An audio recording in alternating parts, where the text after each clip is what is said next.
You're listening to this podcast, so I know you've got a curious mind. Here's a helpful fact you may not know yet. Drivers who switch and save with Progressive save over $900 on average. Pop over to progressive.com, answer some questions, and you'll get a quick quote with discounts that are easy to come by. In fact, 99% of their auto customers earn at least one discount. Visit progressive.com and see if you can enjoy a little cash back. Progressive Casualty Insurance Company and Affiliates. National average 12-month savings of $946 by new customers surveyed who saved with Progressive between June 2024 and May 2025. Potential savings will vary. Close your eyes. Focus. Listen to work getting done with Monday.com. Relax as AI does the manual work, while your teams are aligned on a single source of truth. Feel the sensation of an AI work platform, so flexible and intuitive, it feels like it was built just for you. Notice you're limitless. Now open your eyes, go to Monday.com, start for free, and finally, breathe.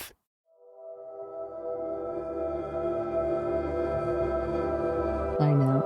Okay, so Allison, it's so good to see you. How are you doing after this week of craziness? Tell us about the week. Well, first off, I just want to talk about your uncles. Amazing. So Elmer. So what was the other cute. one? Carl. Elmer and Carl. Carl. Yep. Amazing. And how old? They're in their 80s. Yeah. Well, so Carl is about to be 90 and Wow. Elmer is 88. Wow. I mean, as soon as we were done, they took us out on four-wheeler I saw that. rides. I was like 90 and 88 and they're Nice. Whip smart, both of them. They're still all there, man. Yes. I hope to God I'm like that when I'm their age. I know, me too. Well, Yeah, they're wonderful. yeah. Honestly, it was just a whirlwind week because Monday was the rally or the gathering, and that was amazing. And then I hit the ground running because then I had to go back to work, and I'm a special ed teacher, and it's IEP season, so there's a lot of work that's involved, and so my head's been spinning, and I was so grateful for today to catch my breath and catch up. So, yes, it is. All right. So we want to go back because our viewers don't know how all of this actually transpired. And I want to talk about what you ended up doing in order to get answers from your father, because you had an instinct on him, and tell us a little bit about that. But after you graduated, you went off and became a teacher, you started your own family. Kind of fill us in on how this investigation started up again because of you and what happened. Yes. So, I really just focused on living a positive life that was beneficial to people, not harmful to people. I wanted to break that cycle, and I really worked hard on building myself, getting whatever therapy or supports that I needed, met a wonderful man, married. All of those things kind of played the roles into making me a stronger, healthier person. And I wouldn't have said that I was really ready or able to take on the fight of finding my mother until the 40th year of her disappearance. It was something I always wondered. I always questioned. But I didn't feel like I had the emotional capacity to take on something so huge. Mm-hmm. You want me to say it again? Yeah, say it one more time. Yeah, just kind of froze. You keep freezing a little bit. Okay. Go ahead. So I would say that it probably wasn't until the 40th year of her disappearance that I felt like I was emotionally ready to take on such a big journey. And I didn't even know what I was getting into, but I felt like it was time to ask questions. I had really kind of tried to stay away from the police. They sought me out if they had a random question to ask, and it always led to nothing. You know what? I'm going to sneeze. I'm sorry. Bless you. Bless you. Thank you. You know, every time they would call me and ask me some random question, it would like make my head spin. Like, why are they asking me this? Should I know the answer? Why don't I know the answer? What should come next? You know, should I be doing something? And it would just cause this turmoil in my life. And I mean, I remember one time them calling and saying, you know, we just have a question for you. Do you remember an orange cardigan? And I was like, no. But it just ate at me. Like, should I? You know, why don't I know? And I would say, why are you asking me this? Well, we can't tell you. It's an open investigation. So we just wondered if that meant anything to you. And so this is at the 40-year mark. This is at the 40-year mark. This stuff started happening. So no, throughout the time. Throughout. But it wasn't until, because of that experience and how that was feeling over and over and over again, I was like, don't call me unless you have like an actual legit clue, whatever. And they didn't call me. Like 12 years before that 40th anniversary, I had not heard from the police at all. I didn't reach out. They didn't call me. So anyway, the 40th anniversary is coming, and I thought I should probably ask what's going on and, you know, see where things are at. So I go down, I ask a friend to come. It turned into a few friends went with me and just support and to be there with me. And what I discovered were way more questions and appalling feelings about what wasn't done or should have been done differently, or how many balls were dropped. And I couldn't believe what I was hearing. And that is when like the switch turned. So just to be clear, you were hearing all these things about the investigation that had happened when you were little. Is that what you're talking about? Over the years. Over the years. Over the years, yeah. So I had said, what have you guys been doing? Like, where are you with this? And they were saying, well, things such as, you know, he wouldn't interview with us. He wouldn't cooperate. I'm like, well, that's funny because it says in newspaper articles that he cooperated, but I know differently. So why does it say that? You know? And they said, well, actually, he did, you know, back in 19 whatever, he did agree to interview with us, but this is the investigator telling me that they never ended up doing it because they couldn't get a certified interpreter to be part of the interview. So I'm like, wait, so he said, okay, I'll meet with you, and you never did? And that was the answer, you know, and then it was, well, it's not me, you know, this is mistakes in the past, and I don't care whose mistake it is. Yeah. Do your job. Like, why aren't you doing it now then? And that appalling feeling happened again and again and again, just in that interview. Like, do you think that he would have? Do you think he was ready to confess back then?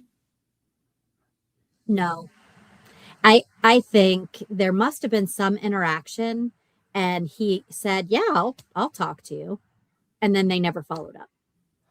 There had to have been, because he wouldn't seek them out. There had to have been like some interaction. I know one of the investigators said, like, on the anniversary, they would like clip the articles out and put it in his mailbox, just, you know, just to screw information. Just to screw Absolutely. Them. Yeah. So I don't know what the interaction was that led to that conversation, but somehow there was a conversation between my father and law enforcement. My father agrees to talk to them, but then they never did anything more. And as I said, like, I heard, you know, instance after instance of that same type thing where, oh, well, it never happened. Oh, well, we didn't. Oh, well, and my head was spinning. Like, you've got kidding me. And then like just this fury rose in me. And I thought, if anyone's going to hold them to it and make them do their job, it's going to be me. And, you know, I thought in that time, like, how do I, you know, just a lay person, I don't have any powers, you know, I don't have any connections.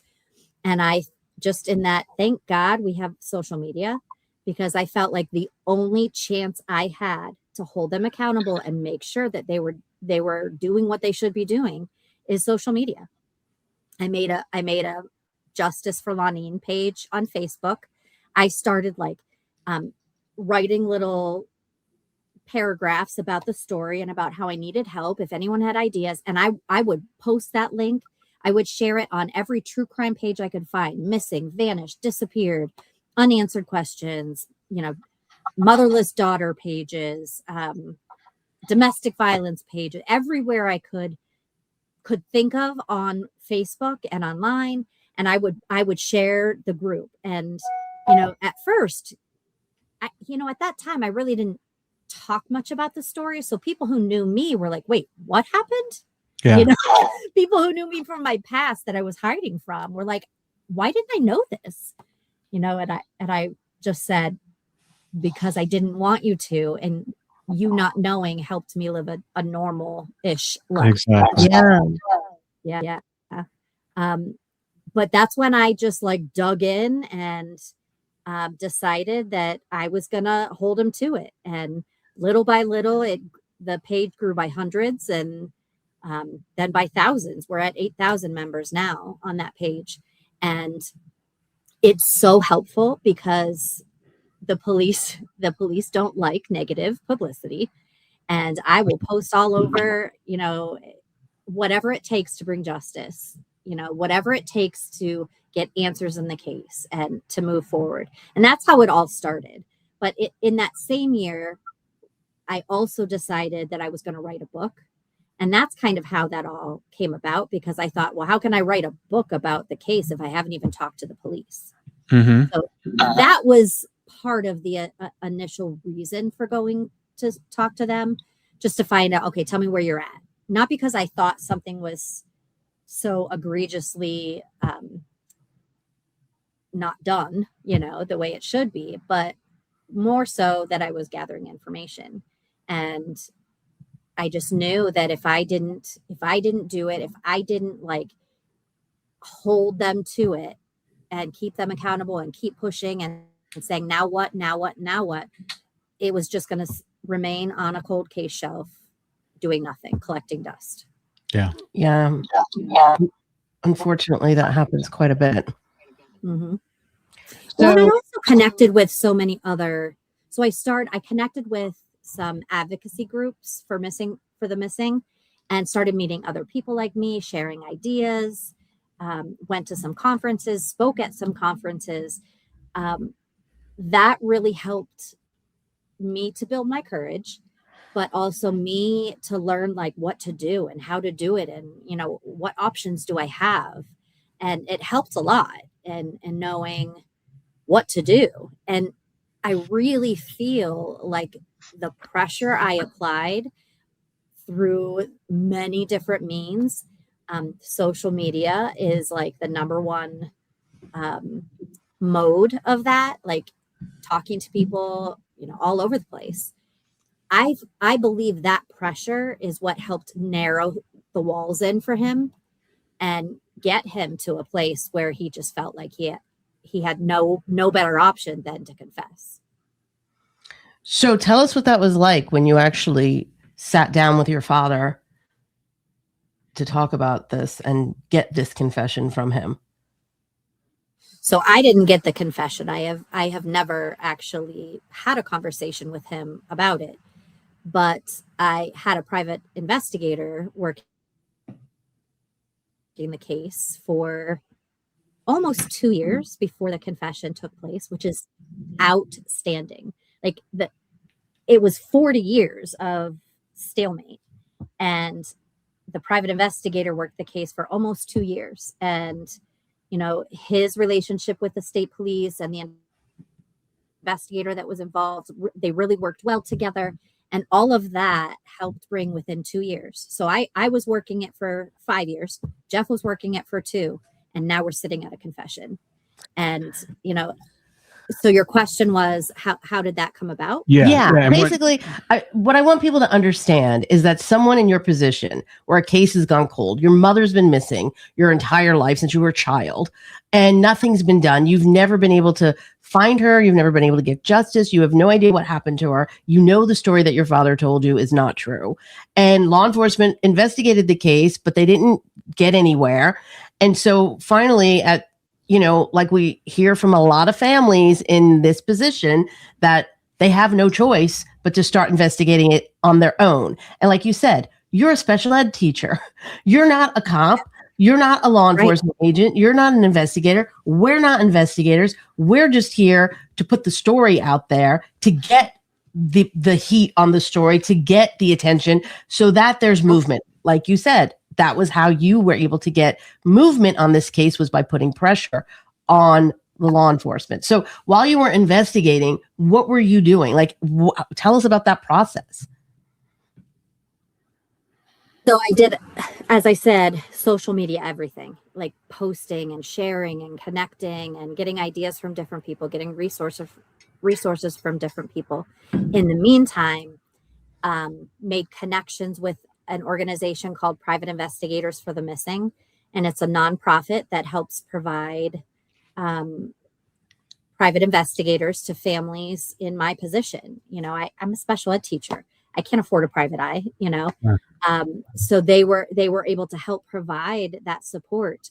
And Jeff was amazing. Jeff Walters is his name. He's the private investigator, and he agrees to work like basically pro bono. I think they paid him some, but not a lot. Mm-hmm. And he worked, and he was able to do things that the police said they couldn't because of all the red tape that they're under. The police would say, well, we can't interview him without this, that, and the other. And Jeff's like, well, I'll go knock on the door, Mm-hmm. And it was those kinds of efforts that helped Jeff to develop a trusting relationship with my father, where my father trusted him, and kind of would welcome him in. They met, I believe they met 3 times before the confession.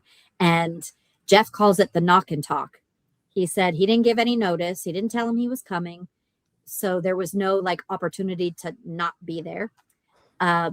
He had a friend, made friends with a court certified interpreter. His name was Chad, and Jeff and Chad would say, "You ready to go?" And they just would pick a day and go out, and little by little, they would talk to him, and just, some schmoozing, some like storytelling, some whatever, and then some case stuff. And little by little, I was frustrated, like, go at him, Mm-hmm. but they were like, it's a process, I would not have that patience, but it worked for them. And they did go in, slow and steady. And that's what won the race, so to speak. They for sure got his trust and were able to get him to open up, which would not have happened had they not invested that time to get to know him a little bit and give him the chance to just talk, Yeah. I want to just say one thing that you said earlier, which is really interesting. And a lot of people don't know this, that, you have, as a private citizen and also a private investigator, you don't have the same hurdles that law enforcement does as far as investigating. Like if you want to go do stuff, you don't need the same kind of parameters. You have a lot more power than you think. And I think, and Right. we've discovered this because of families like yourself and others that we've worked with, and we've highlighted their cases. And the problem is a lot of people don't understand that. They just figure, oh, the police are going to do it. The police are only going to do what they can do and within the confines of the law. Okay. But it doesn't mean that you can't do other things as well. And you don't have to abide by the same parameters as they do. So and like I said, majority of these cold cases, a lot of them are solved by law enforcement, and through DNA and like great police work. But there's a lot of them that are solved by victims' families who never gave up and applied pressure in whatever way they could, whether hiring a private investigator or doing what you did, a social media campaign, which we recommend highly, even though law enforcement thinks that it doesn't work and it kind of hinders investigation. It's like I've never seen it where it came out for a negative outcome. Well, why would you want to do that to the victim's family, to take away their ability to at least to create some sort of process for them? So even if it's just allowing them to kind of help them grieve for their loss, but it allows them, especially if they know if there's foul play involved, if there's a strong sense of foul play. Obviously, some of these cases, if they're not foul play, it's like they still want to know what happened to their loved one. And so I applaud you for doing that. It's not an easy thing, but you can actually see, and I'm sure you can attest to it, it's made you a stronger person. Absolutely. So as you were talking, it made me think of an example that I'd like to share that, there are, as you said, only so many things that the police can do. They're bound by way more rules and whatever than the average citizen is. And so there was I'm not going to say any names, but there was a family who was very close friends with my father, and they allowed my father to rent a home on their property. He lived there for a while. The family and the husband and my father went to high school together. So they have been friends forever. They've been long friends. I had long suspected that they knew more than they were saying. They weren't saying anything. They were saying, I'm not talking to you. Not, I know nothing. Well, they did say, I don't know anything. I'm not talking to you. But they were completely uncooperative. The police asked if they could search that home that he had rented, because no one had been in that home after him. So my father had moved out of there and in with a girlfriend, but no one had rented that home since he was there. So the police asked if they could just search it, just check it out, whatever. And they said no. And then the next thing you know, a letter from their lawyer is sent saying, don't bother us. We've given you all that we know. And the lawyer was saying, if you contact us again, we'll consider it harassment. So then the police were like, untouchable. Can't do anything. Can't ask them anymore. Can't go there. Can't whatever. Yep. Now, in the meantime, I knew would not allow him or the police to look in the home. And shortly after the police had asked to search the home, they called some friend who had an excavating business and demolished the house, had the house put on a flatbed truck and hauled away all in the same day. So a friend of mine who works on city council in that area called me in Cleveland, 2 hours away, Allison, this is happening. So I called the police and they're like, we're sorry, there's nothing we can do. And my friend was like, they have no permit to do this. It's illegal. What do you mean you can't stop this? So I call them back, it's illegal, by the way. They have no permits. They have no, right to do any of this. No fire department is there in case of whatever. But by then it was too late. It was gone. So someone asked to search the house. They say no and decide to have it demolished and hauled away in the same day. But yet you're innocent. So that happened in the same day when they sent the letter to the same day.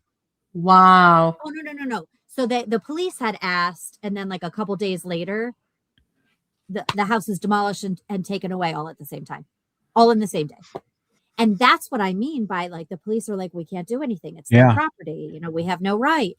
Right. And I was like, well, I do. So I called the city and I was like, is there a permit to tear that down? I find out no. The problem was it was too late. It was already done.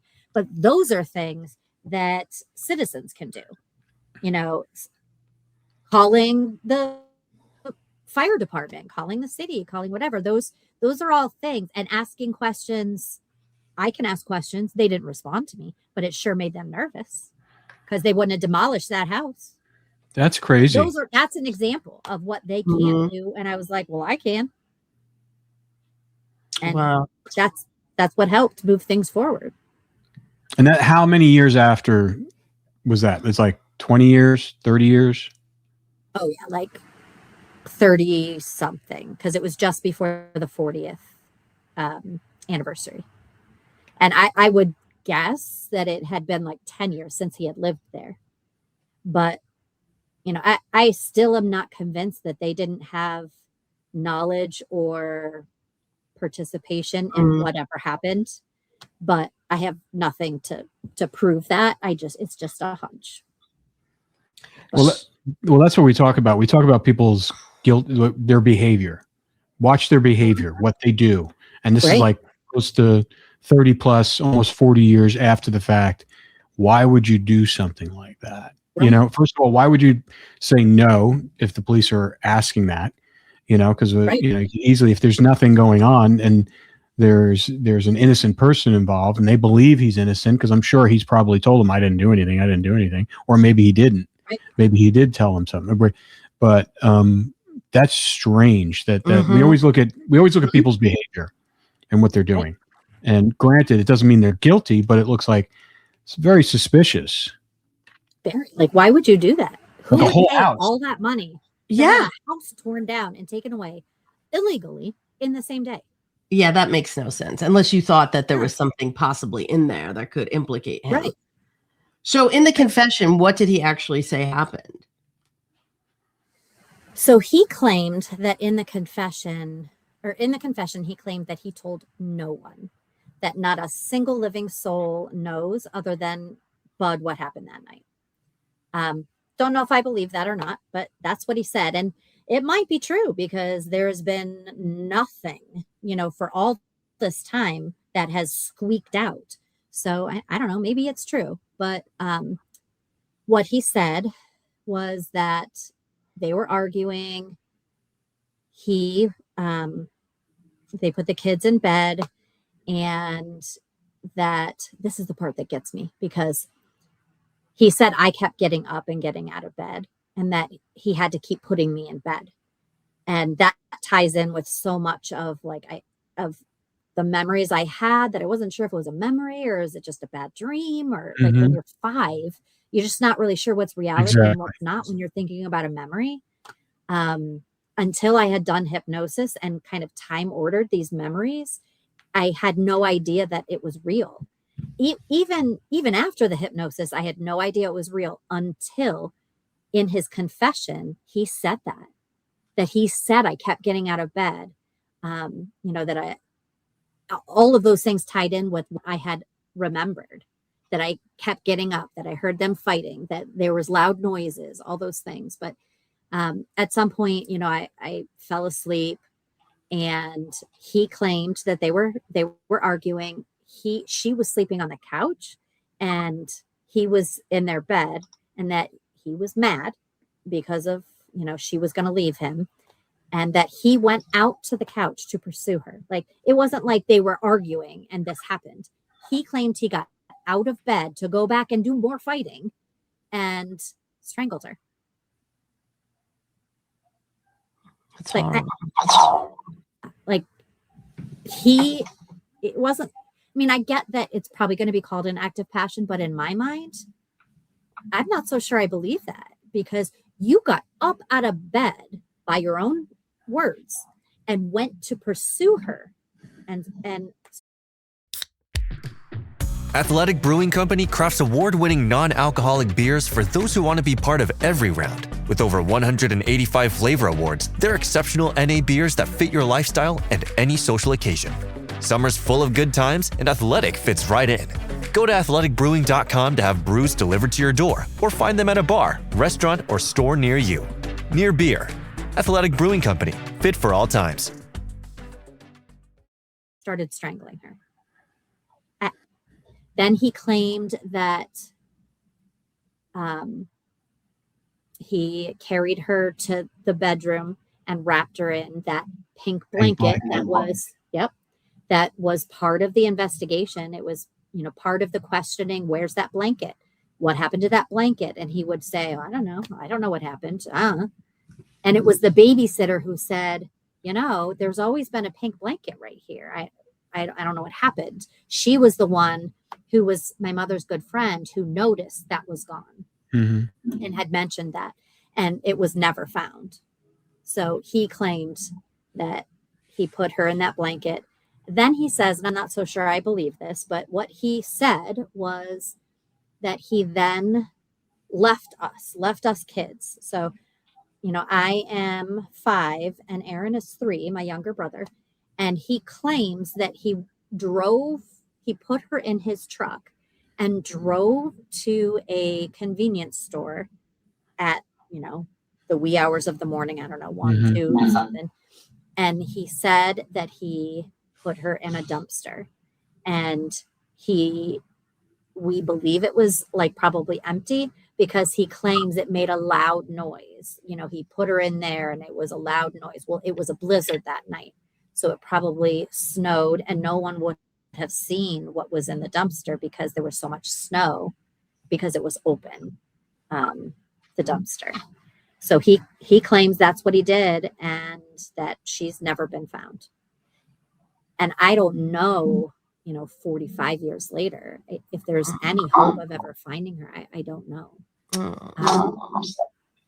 And to be honest, it is. And to be honest, at first I said, I don't even want that. Like, I wanted the truth. I don't need to know, like, the gory details of what you find when you look for her. I don't know that I want to put efforts there. The police had specifically asked me how I felt about that. Like, did I want them to push for finding her? And I said, I want you to push for justice. I don't need you to find her. She's been gone for a long time. And I just can't set myself up for that. I said, if you all decide that you want to do that, then, by all means do it, but don't tell me unless you find her. Like, I don't want to know the open-endedness of we tried. I can't do that again. Did he identify the convenience store where he dropped it in, the dumpster? It still exists. Yeah. Yep. And it makes sense because it's near their home. It would have been a convenient ride. That he would have had to go like behind the store, to get to it. So it's likely that no one would have seen that. That was before the days of cameras or any kind of surveillance. There's none of that. If there was a camera, it was on the inside of the store, not the outside. Right. Or even the front of the store. Like, why do you want to have a camera on your garbage dump? Yeah. So that probably wouldn't have happened anyway. But it's also like it was a country town, like people are in bed at that time. It's not like a busy city where you might have people out and about, not at that hour. But so the kicker is, so do you want me to go into the details of Monday then? Yeah, go ahead. So the kicker is, we had a hearing where he was presented with the charges in December. He was presented with the charges, and the prosecution was prepared to justify with evidence, testimony, whatever, the charges.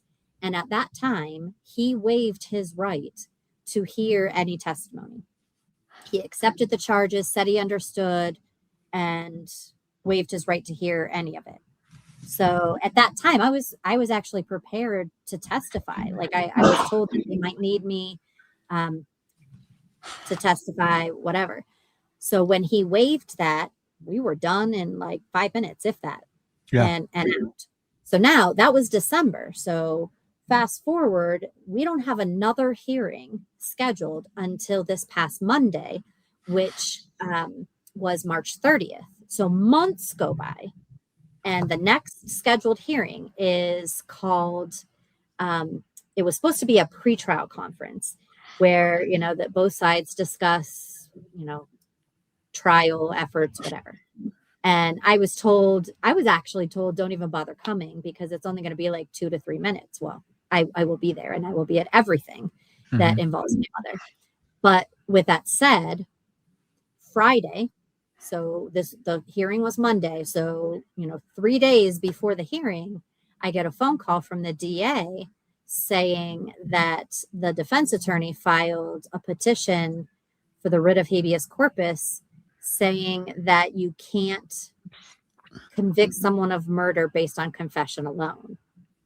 So now the hearing that he waived his right to hear any testimony basically is turning into this writ of habeas corpus, and we have to have another hearing to then show all the evidence, testimony, blah, blah, blah, that there is evidence a crime was committed beyond his confession. So it's kind of annoying because we could have done this in December, but he waived that right. So now months later, when we're ready to like move into the trial process, he now wants to hear all the evidence.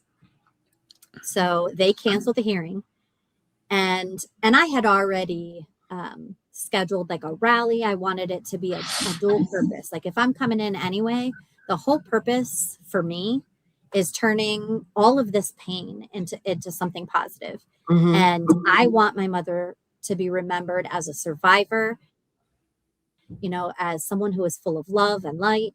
And so I arranged I called it a stand for the silent, a gathering to stand for those who can't speak for themselves, and honoring victims of domestic violence, the missing and the murdered, and just asking people to wear purple that day, you know, to pray for victims, asking anyone who's in a bad situation to reach out. We had 3 agencies there that were domestic violence agencies that were on hand to talk about their services, to help anyone in need, to talk to someone who knows someone who needs help, all of those things. So I felt very good about that continuing on regardless of them canceling things.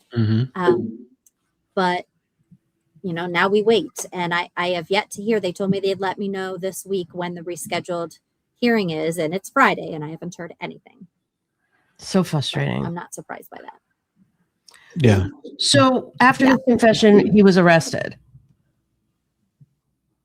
He was, yes. So is he still in custody now then, while he's waiting for these hearings? He is, yes. And actually, to go back to the confession, it was crazy. Have I shared the details of that at all? No. No. We haven't got into it. So it was the night before Thanksgiving, and the weather was bad. It was snowing and super windy, and you know, bad weather conditions.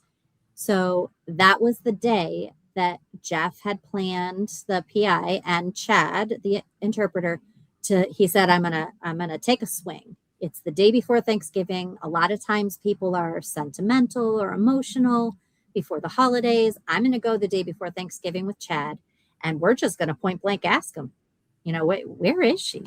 What happened to her? You know, we're going to go for the jugular, so to speak. And I knew he was doing that, but, you know, I just carrying on with my day as is. And I get a text message from a deaf person who is, you know, she's got some connections in the community. And generally, if she's saying something to me, it's legit. And she said, "Is it true?" And I'm like, "Is what true?" And she said, "Did Buddy really confess?" And I was taken back because I knew what Jeff was doing that day, but I had no idea why she was asking me this. But I thought it was very ironic that she was asking me that the same day that I knew Jeff was going to talk to him. And so I responded and said, I would love for that to be true, but that not to my knowledge. So then I get another text, you know, a little time goes by, and I get another text from another deaf person, again, very connected and very legitimate, and asking me the same thing. Can you believe it? Is it true? And he was more sure of himself, not necessarily asking me, but more like commiserating with me, like, I can't believe finally. And I said, where did you get this information from? Because I'm not aware of this. And it kind of made him standoffish, like, well, I can't tell you my sources, so to speak. And he's like, but I have it on, you know, on good terms, or good whatever you call that, that he has been arrested. So none of this I know what's going on. You know, I'm actually packing to go out of town and not sure what is happening. So I send the PI a text message like, okay, I just got 2 separate text messages from deaf people asking me if Bud was arrested. What's going on? Now, Jeff is always quick to respond and has never been like, you know, making me guess things. Very honest, upfront. If it's something he can't say, he says, I can't tell you. But all he said was, I'll call you in a little bit. and my stomach turned. Like, he didn't say no. Mhm. You would think something that strong, he'd be like, no, I'll call you in a little bit. There was no yes, there was no, just I'll call you. And I thought something is going on. And all of a sudden I got like super nervous. Like I'm kind of walking around like I'm supposed to be packing to go out of town. We leave the next day. I wasn't finished packing, but I couldn't think. Like I'm just walking around so upset and didn't even know like how to take that kind of news. It wasn't a moment I ever fathomed I would experience. So I didn't have like a plan in place for how to receive that information. And then minutes after I messaged Jeff, the state police called me.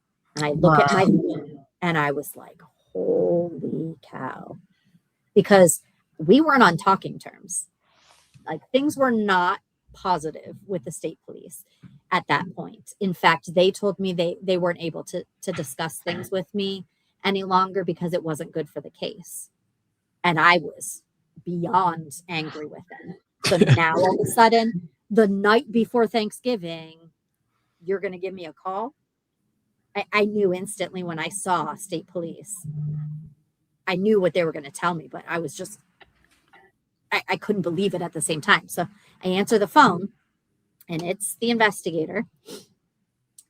And man, like it was just like this moment where I knew what was coming. In my gut, I knew what was coming. And I was just waiting for him to deliver it. And he said, well, you know that Jeff went to talk to him today. And he said, you know, I wanted to be the first to tell you that your father confessed to murdering your mother.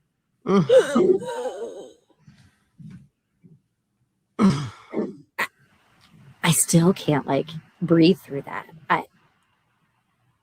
I don't even know how you fathom hearing those words. And even after hearing those words, I almost wanted to like pinch myself. Like, did I hear that right? You know, I can't imagine that I heard that right, you know? And he went on to say that, so what had happened was Jeff and Chad went to his house, to his motel, because he had been in jail and he had nowhere to go. He was in jail for something else though. He was in jail for violating a PFA. So he had beat up, strangled his girlfriend, and she went to a domestic violence shelter while he stayed in her home that actually was owned by her son.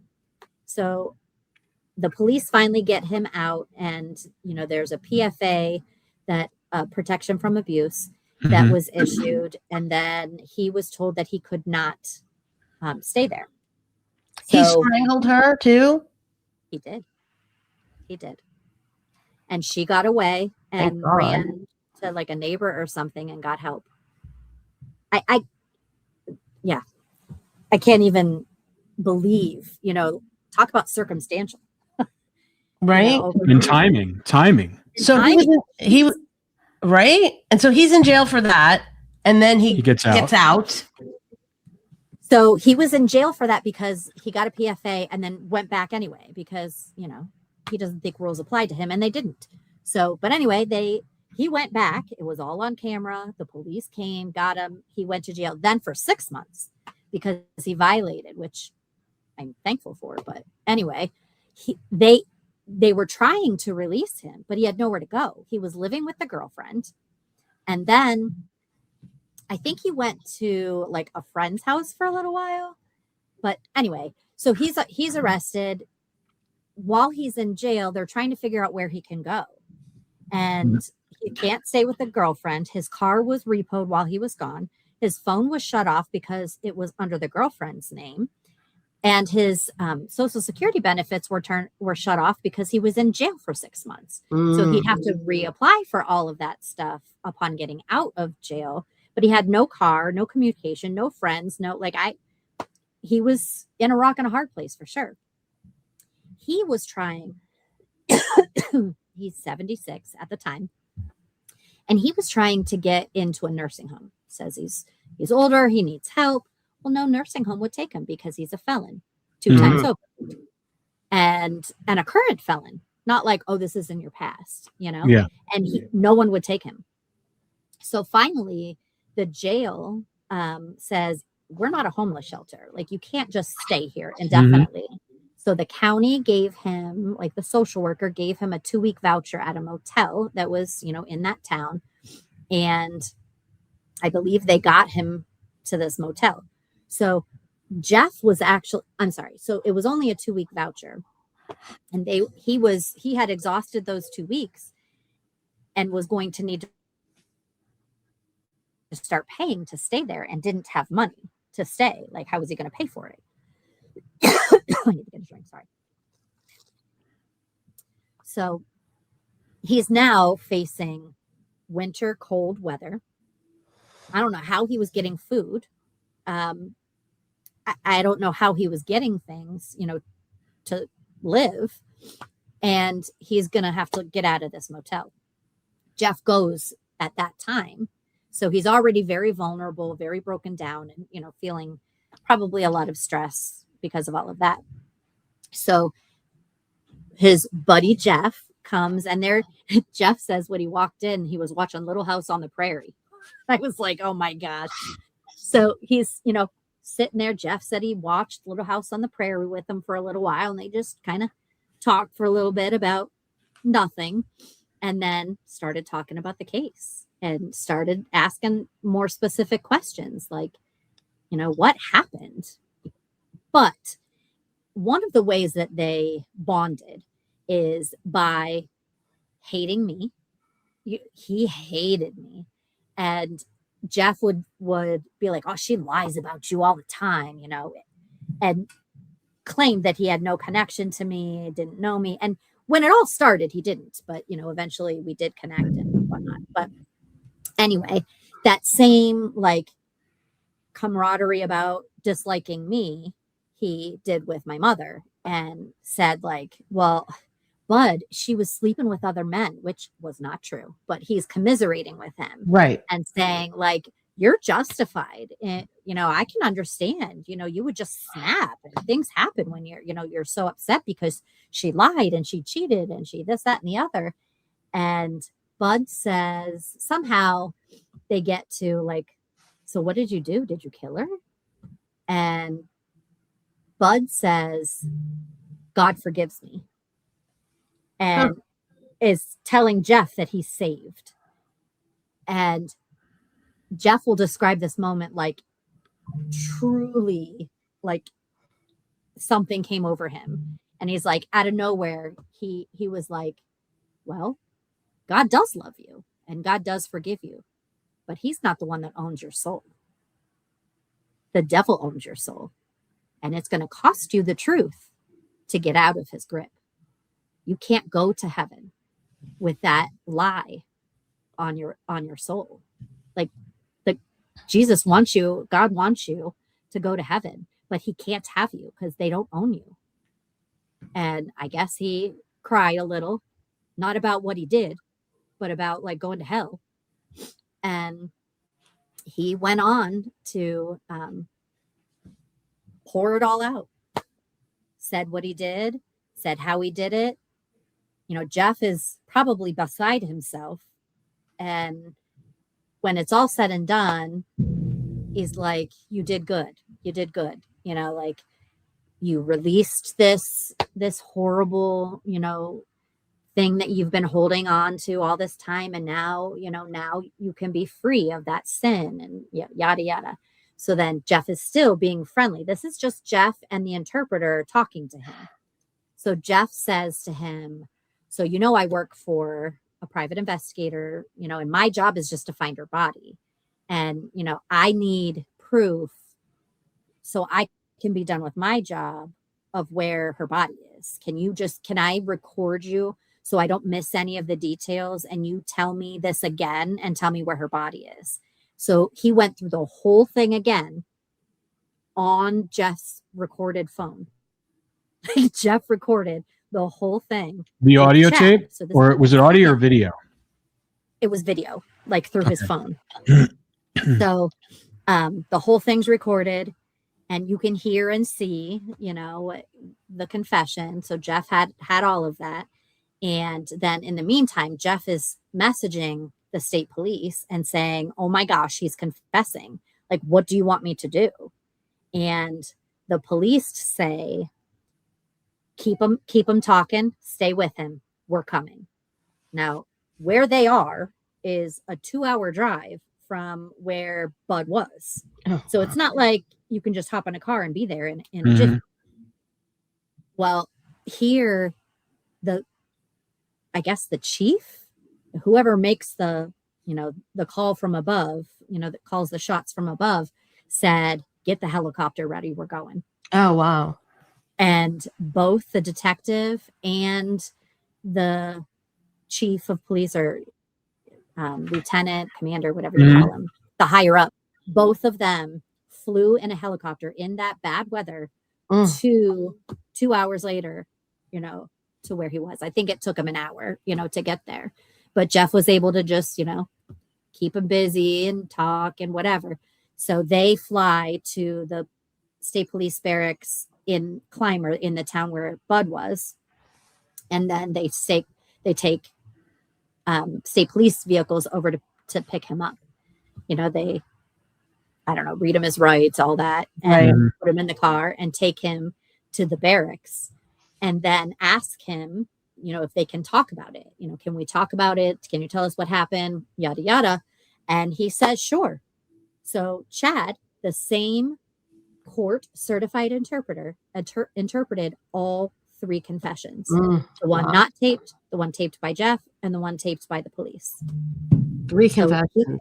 3 confessions. And Chad, the interpreter, said he said the same thing to the T in everyone.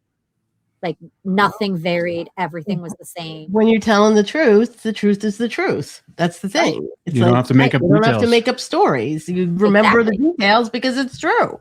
Right. Wow, Allison, what a story you have. Yeah. It's been pretty dramatic. It's very dramatic. Very dramatic. And it just That whole, I get chills thinking about it. That whole, we got in a helicopter and we flew through the storm. Hey, listen. Look, that's great that they did that. They acted on it that quickly. Because they knew. I mean, they wanted to solve the case. It's not like they didn't want to solve it. They just didn't have anything. They didn't have anything. They didn't have any evidence. There was no DNA back then. They didn't have the blanket. They didn't have anything. Right. And they couldn't wait because they had to strike while the iron was hot. Mm-hmm. Wow. So and he's Jeff did get the confession, but it meant so much more that they did too. Yeah. So he's in county now, right? He's in the county jail. He's in county and has been ever since. This whole, petition, to cancel the hearing, none of that changes the fact that he's in jail or will remain in jail. I was told, I met with the DA when I went for the gathering, and he said they didn't challenge one piece of the confession. It wasn't about any of that. They acknowledge that and are fine with that. The whole argument was that you can't convict someone of murder based on his words alone. And there's so much more than just his words. So fine, we'll have court and we'll talk about it. Yeah. He's also got prior behavior. I mean, he was arrested for something exactly the same. Right. Months before. Yeah. So I don't see, it would be a gross miscarriage of justice if this habeas corpus holds up and they're able to do all this. I think this is just theatrics. But I think your Uncle Carl was right. He said that he did this because he's got no place to go. Exactly. So it wasn't about clearing his conscience. No. He figured might as well tell the truth now because I got nothing else to do here. Yep. Wow. He gets meals, he gets health care. And that happens a lot in county jails and prisons when people they get released. I've done a lot of documentaries, and they used to tell me in LA County Jail, like the release part, I'd be out there, and they said just as they're about to get released, they'll punch the guard and do something crazy because they don't want to go back on the street, just to stay. Because they get medical treatment, they get meals, they get shelter, they have someplace to sleep. So it's not unheard of. Wow. Well, thank you again. We'd love to speak to Jeff at some point. Oh, yeah. He's ready for you. There's a whole nother layer to this story that we haven't even gotten into yet, which is your hypnosis. And realizing all these things. And we'll get into that more. Her story is incredible. All right. Well, Allison, thank you. And we'll see you next week. All right. We'll see you.